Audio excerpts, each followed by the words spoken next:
Hey everyone, welcome to Humble Stature, and this is, I believe, the third installment. And today I'm going to go over my article about meditation in general and how I think we should define it. So, my philosophy on meditation. Here we go. Time to get down to basics. What is meditation? How do I meditate? What meditations do I recommend? Since I've been teaching meditation for a while, I figure it's about time to answer these questions. To start off, meditation itself is an almost meaningless word in English. It can mean just about anything from just focusing to something very esoteric. With that said, even within the Buddhist tradition, you'll find a really broad set of definitions. This is why I want to start off by defining terms in the most spiritually useful way that I can.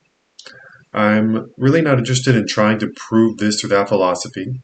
I just want to share what I believe is the most practical way of defining these words so that we can use them in a way that helps us grow. And then here's my definition. The broadest definition of meditation that works for me from a spiritual perspective is that it's the practice of consciously becoming more mindful. Mindfulness being the cultivation of detachment and awareness. The key point here is that it's a practice, meaning that it's something done repeatedly in order to train the mind. The reason we practice meditation is to get to a state of higher consciousness or to gain insight into ourselves. One thing I want to add here is that some people consider just being in a higher state of consciousness meditation. However, if we are using my definition, it wouldn't be.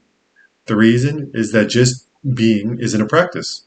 Like a rule of thumb is that if it doesn't take effort in the Buddhist sense, and effort in the Buddhist sense is the idea where we're all conditioned already. So in order to change that conditioning, because all conditioning wants to continue. So we have a certain way due to our past, due to our karma, that has defined the way we are now. And anytime you try to shift that to something else, the fact is it takes effort because that conditioning kind of wants to stay in place. And so that's basically my understanding of right effort and intention. This could also be, I guess, right thought in the Buddhist sense as well. But the main thing is that it's a practice. It probably isn't a form of meditation. Okay, so I'll just read that whole sentence again. A good rule of thumb is that if it doesn't take effort in the Buddhist sense and intention, it probably isn't a form of meditation. Meditation is something that can be done all the time, but really only very practiced individuals will be able to pull this off. Mostly what you find is people claiming they meditate all the time because it sounds cool or they've redefined meditation to just being aware.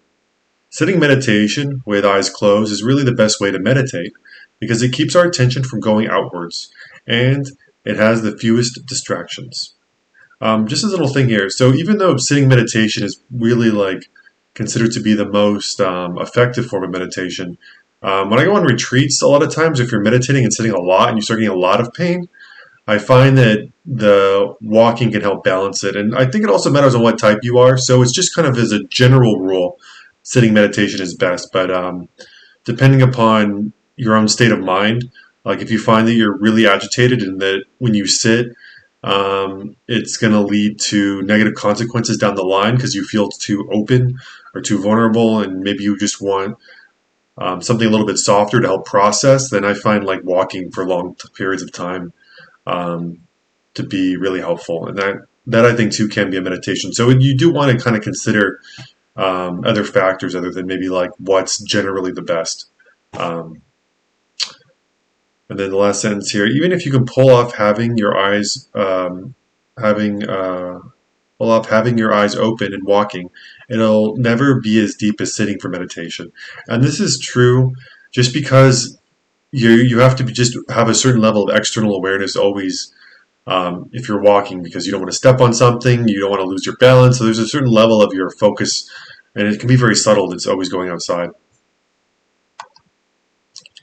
The second characteristic of meditation is that it's done consciously. This is important spiritually because the idea of having an awakened being unconsciously just doesn't hold water. It's almost like saying you'll learn how to swim by simply being in water, but not by practicing swimming, studying swimming, or thinking about swimming. One of the premises of almost all spiritual traditions is that it does take effort, which is one of the aspects of the Buddha talked about in the Eightfold Noble Path. Now, while this may seem kind of obvious, what this means on a more practical level is that drugs or other mind-altering activities are not meditation. This doesn't mean, however, that these experiences couldn't be useful under the right circumstances. I just don't think they qualify as meditation. This is important because if something thinks it if someone thinks it can be done unconsciously, I just knows that should be someone, um, unconsciously, they will push themselves to the extremes thinking it will get them closer to enlightenment. However, the Buddha himself tried this and as a result renounced it for the middle path. Mindfulness is such a buzzword now that I almost don't like using it. Mindfulness is one part of the Eightfold Path in Buddhism, and really, for meditation to be effective, it needs to be understood within the broader philosophical framework. This is why right view and right thought are also part of the Buddhist path. And I bring this up here because, um, if you just try to sit but you don't understand in the ideas of um, how this deconditioning of karma works, how experientially you should meditate and why you're doing it. Whenever it becomes difficult, you'll pretty much give up. And that's what I see with a lot of the mindfulness stuff. It's like when it's not peaceful and I'm becoming more relaxed and, or some actually emotional trauma comes up, which needs to be faced in meditation. Without that broader framework, you'll just be like, oh, forget it. This is too hard. I don't want to do it anymore. And that's not good. Um, let's see. With Buddhism especially, people tend to water it down without first understanding it, which leads to a lot of misinformation. Mindfulness, as I pointed out, is really being the cultivation of detachment and awareness. Mindfulness ultimately is the tool that allows us to increase our capacity to see. But what we then look at with that additional vision is where these other paths come to play. The practice of changing where we are looking from um, after developing mindfulness is what I like to call contemplation. So mostly like when I teach a class, I teach a form of contemplation because I feel like most people's minds are so active that if you can have them focused on certain spiritual topics, then that allows for new opportunities for spiritual growth. And, um, and so, versus trying to quiet the mind and get to this very, very still spot that without long periods of meditations, I think is almost impossible to get to. Um, Nonetheless, I think contemplation ultimately, a lot of these things as they become more refined and subtler, all start to kind of merge into one thing anyway. So now that I've roughly defined meditation, you can further divide it into positions: walking meditation, standing meditation, or lying meditation. There are also open-eyed and closed-eyed meditations. You can also have meditations which include chanting, mantra, being aware of the breath, contemplation, body scanning, or a whole bunch of other things. As you also have mundane stress relief, for example, and super mundane meditation that is more about transcendence. All these things work because they are practices of some form done consciously, some form of meditation done consciously, and involve you maintaining a mindful state of mind.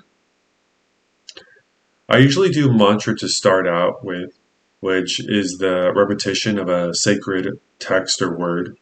When I lived at a Theravada Buddhist temple in Thailand, they practiced repeating Buddho, which basically translates to Buddha, over and over. This helps very quickly quiet the mind and has honestly been the fastest way to de-stress that I found. Um, when I was at that same temple, I asked the head abbot, who I really respected because he was one of Ajahn Bua's, and Ajahn Bua is a famous forest monk in Thailand, most senior disciples. If people could use any mantra, even a Hindu one, and he said it was fine. Since I grew up in a Shaivite ashram, I've always liked using Shiva mantra. For those who don't have any particular leaning or want to use something more Buddhist, Buddha is a good one to start with. And even beyond starting, I mean, you could just stick with that because that's what they do in that Thai tradition, the Dhammayut tradition. After doing that mantra for some time, I moved to being aware of the breath.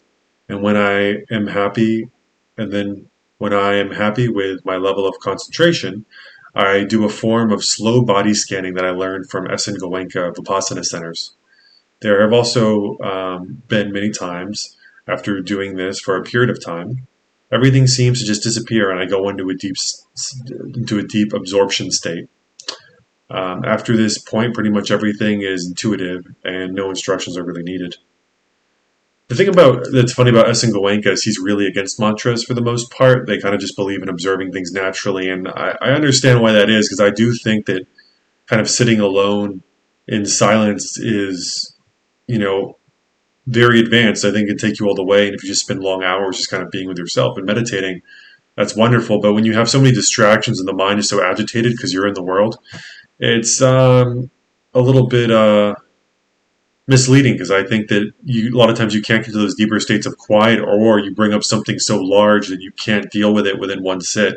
And if you have a very stressful life or other things like that, it can be almost unmanageable, I believe. And it's taken me a long time to have a regular meditation practice, and so you know doing the mantras from looking at different traditions. See, I don't just believe that the only people who ever got enlightened are just within the Buddhist tradition.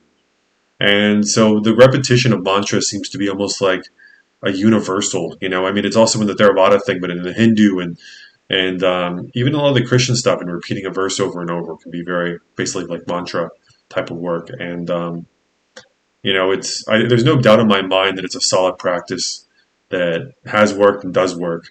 It's just a matter of really how how much momentum do you have, and how strong are you as an individual? Because as you become stronger and stronger, there are deeper and deeper meditation techniques, and a lot of the times, just sitting alone for long hours with your eyes closed is what that more advanced meditation looks like.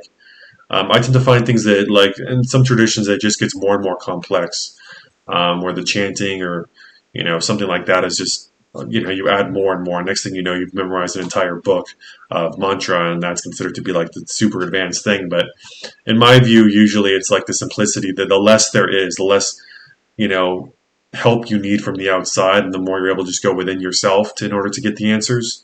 The more advanced the meditation is. And so, for that reason, I think basically sitting in silence is probably the most advanced meditation, and then doing that for long periods of time seems to be what all the great sages talk about doing. Um, and so, just a little extra there.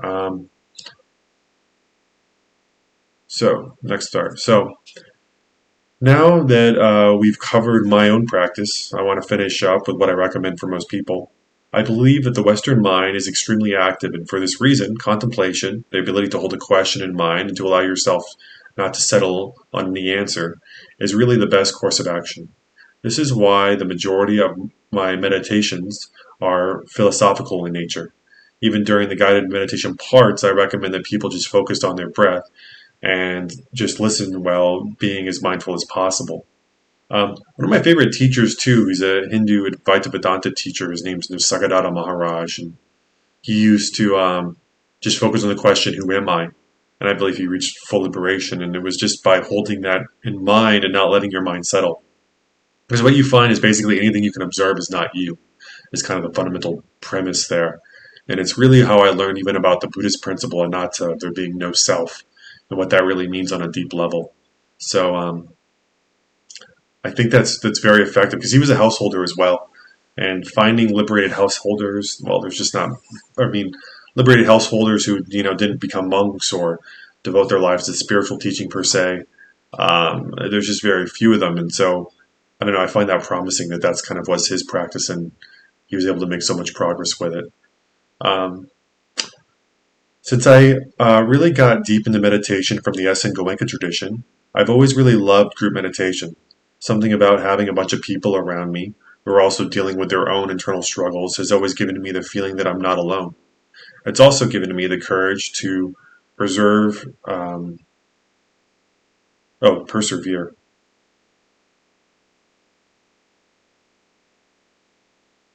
Yeah, I think I misspelled that. In meditation, when things have gotten hard. This is why, especially if you're new to meditation, I think group sits are great. One other thing that I've taken from the Goenka tradition is that in order to really properly learn deep meditation, you have to do a longer retreat. Doing even 1 hour of meditation will not take you nearly as deep as a week in an environment where all you're doing is meditating.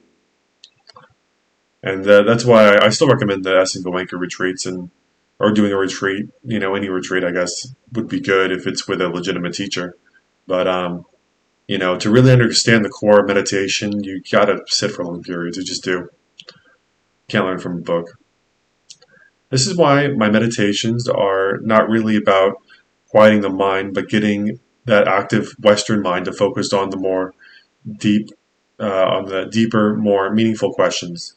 These questions can then allow us new openings for action and to look at critical points that help us in our own spiritual development. May you all be happy, peaceful, and liberated. So there we go.